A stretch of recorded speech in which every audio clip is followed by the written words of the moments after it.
হয় যখন ইসলামের পক্ষে একটা বাক্স, এই স্লোগান নিয়ে যখন আমরা এসেছিলাম, বাংলাদেশের মানুষ স্বতঃস্ফূর্তভাবে সাড়া দিয়ে যখন আমাদেরকে আলিঙ্গন করলেন, তখন আমাদের মন খুশিতে ভরে গেল।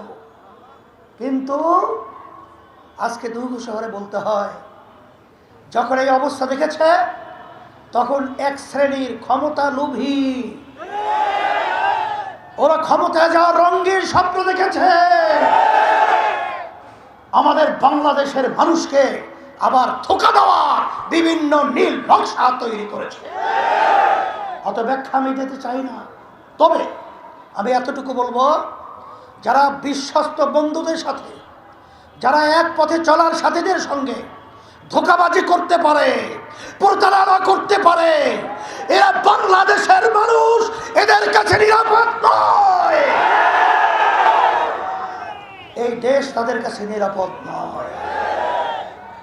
যখন আমরা একটা বুঝতে পেরেছি, তখন ইসলামী আন্দোলন বাংলাদেশ এত বড় কঠিন অবস্থায়, এত বড় ঝুঁকির মুখে, তখন আমরা পরিষ্কারভাবে দ্ব্যর্থহীন কণ্ঠে আমরা বলেছিলাম, ইসলামী আন্দোলন বাংলাদেশ প্রতিষ্ঠিত হয়েছে এই দেশের কল্যাণের জন্যে, মানুষের কল্যাণের জন্যে, ইসলামের কল্যাণের জন্যে, ন্যায়ের পক্ষে, অন্যায়ের প্রতিবাদে।